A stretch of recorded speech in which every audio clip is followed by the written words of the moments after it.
Pues sin duda la muestra es clave, o sea, instalar esta narrativa de que estamos en una pacificación creciente, cuando salimos a la calle y la realidad nos dice otra cosa. Digo, al final, si yo me pongo a analizar lo que sucede en mi colonia, hace rato salí y había una persona atropellada por que habían levantado el cuerpo. Entonces, ¿cómo catalogamos ese delito? De todo lo que se diga sobre lo que pasa en el país en términos de seguridad, índices de paz, uno sabe que se confronta con la terca realidad, pero también con la percepción, ¿no? Entonces, el índice de paz para México se asegura mejoró 5.1%. ¿Eso qué significa, no? En el 2025. Esto hay una medición vía el Instituto para la Economía y la Paz y tienen sus variables, tienen su metodología, tienen su fundamento. De esto vamos a hablar. Es el mayor avance en el país desde que inició su registro en 2013, tras una racha de deterioro entre 2015 y 2019. Además, estimó que el impacto económico de la violencia pasó de 4.519.000.000.000 de pesos en 2024 a 4.005.000.000.000 de pesos en 2025. ¿Esto significa qué? Una reducción del 11.4%. Sin embargo, en algunos estados como Sinaloa y Colima, la factura de la delincuencia supera el 20% del Producto Interno Bruto. Más tomemos en cuenta, Sinaloa es un estado grande, tiene mucha industria, Colima es un estado pequeño, tiene una densidad de población baja. Esto quiere decir, y es un estado en términos territoriales pequeño, esto quiere decir que aunque se registró una mejora general en 2025, la pacificación se presentó como buena parte, como todos lo sabemos en el país, pues de manera desigual. Hubo avances en 22 estados, deterioro en 10. Yucatán se posicionó como la entidad, ahí le va, más pacífica del país por 9º año consecutivo. Vale la pena ver este cuadro, la verdad que es muy, muy interesante. Vamos a darle una miradita. Mire, Chiapas está en segundo lugar en la pacificación en México. Chiapas, en donde están pasando muchas cosas, uno no puede perder de vista eso. Tlaxcala, le sigue Durango y le sigue Campeche. Tlaxcala, estado del centro, pero los otros estados están en el sur del país. Hay otras variables, la variable que si son buenos gobiernos o no buenos gobiernos, etcétera. Son un conjunto de circunstancias, como usted y yo lo sabemos, las que intervienen. Colima, Sinaloa, Guanajuato, Morelos y Baja California es donde están las cosas bravas, muy bravas, diría yo, desde hace tiempo. Y también le quiero decir que en el caso de Morelos hoy han tomado una serie de medidas y está otra vez la operación Enjambre, pero en Morelos, ¿por qué? Porque hay una relación entre la clase política, presidentes municipales, regidores, etcétera, y la delincuencia organizada, el narcotráfico. Y ahí vienen extorsiones y todo lo demás. Cabe mencionar que Michael Collins, director para las Américas del Instituto para la Economía y la Paz, advierte que la violencia sexual y la violencia familiar van a la alza.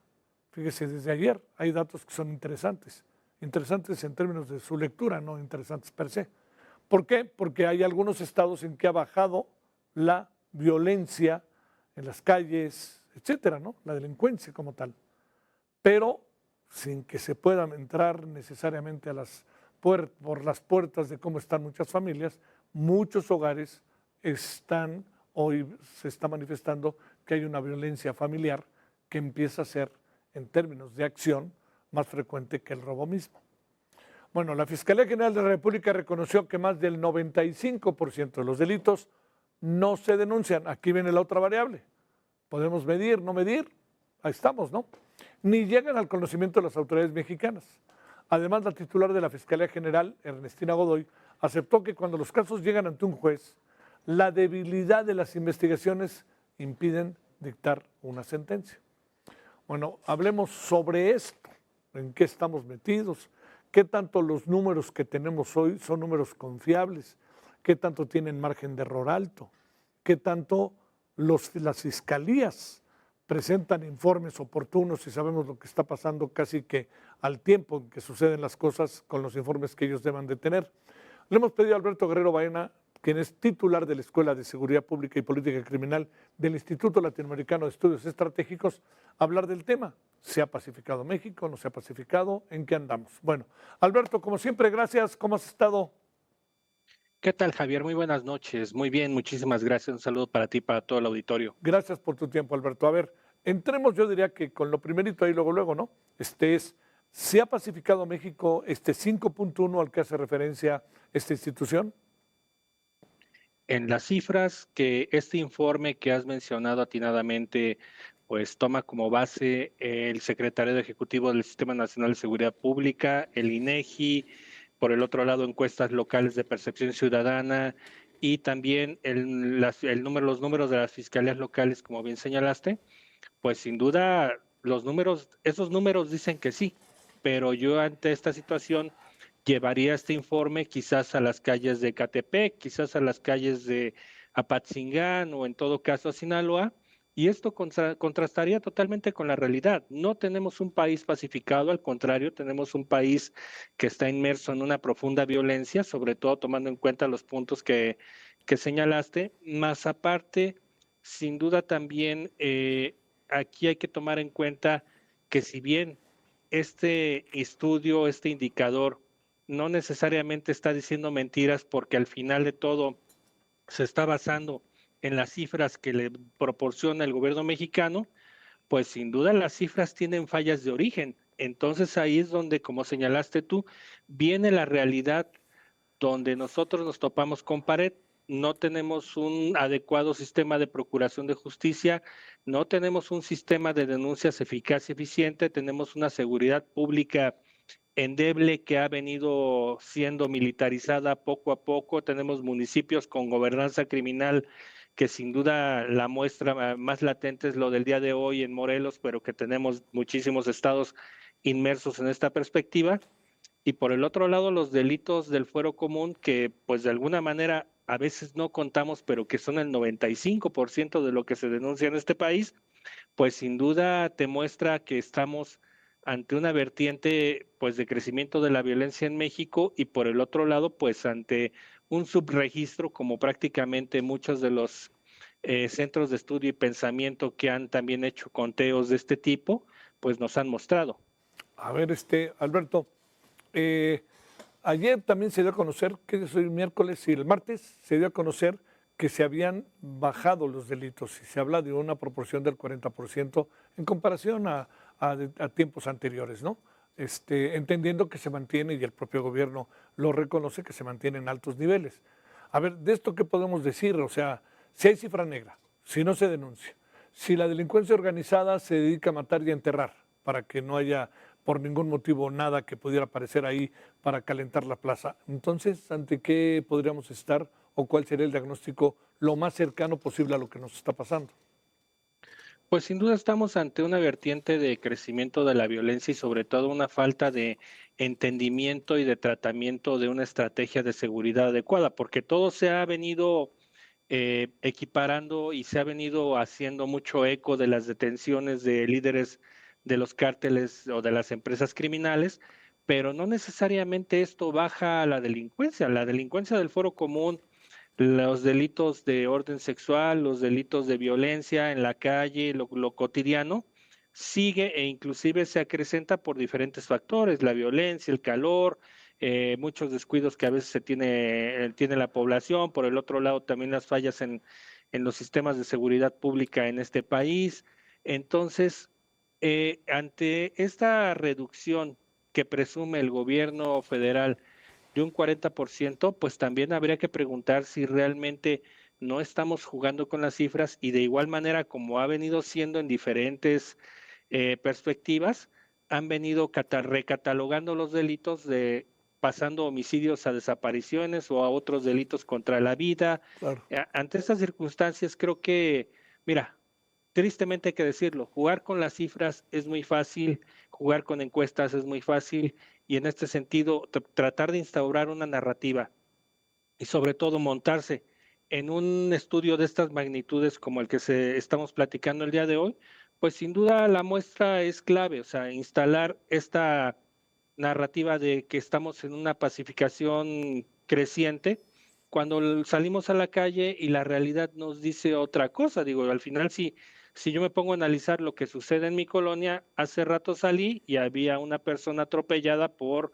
que habían levantado el cuerpo. Entonces, ¿cómo catalogamos ese delito? Es ahí donde viene ese subregistro que no necesariamente está haciéndolo de manera adecuada el Secretariado Ejecutivo ni las fiscalías locales, y es ahí donde este estudio toma y procesa todas las cifras y de ahí de alguna manera saca. Pero por el otro lado también hay un tema muy importante. Si contrastas estos estudios con la percepción ciudadana del INEGI, que es del 61% del total de las personas encuestadas que se sienten inseguras en este país, pues sin duda te demuestra que no necesariamente estamos ante ese discurso triunfalista y son mediciones gubernamentales, no estamos inventando nada. A ver, déjame cambiar no mucho el tema, pero para cerrar la conversación, que te lo quería plantear también, Alberto, si no te importa, es este reclamo que hizo la presidenta respecto a la gran cantidad de solicitudes de regresos, ¿no? Como luego también le llaman, ¿no? De esto de traer a mexicanos que son responsables de delitos en Estados Unidos, ¿no? A México 269 y que Estados Unidos no los manda. Y un poco esto lo colocan enfrente de los 10, ¿no? Porque casi que ¿por qué les tenemos que mandarnos a los 10 si les hemos solicitado cerca de 269 y ustedes nos hacen caso? Y dice la propia presidenta, son casos gravísimos, ¿no? Bueno, no me atrevo a calificarlos si son gravísimos o no, pero esto dice la presidenta. Yo creo que si no conocemos los expedientes y si ellos mismos no nos dicen qué tipo de personajes, sobre todo quiero pensar que están aludiendo a personajes de índole política, porque al final de cuentas eso es lo que sin duda rinde frutos ante este discurso y este enfrentamiento que han tenido con la diplomacia estadounidense. Aquí una de las cuestiones fundamentales sería, número uno, conocer qué tipo de personajes son. Por el otro lado, en una situación eminentemente jurídica, pues saber exactamente cuáles son las causas por las cuales se estaría pidiendo el regreso de estas personas.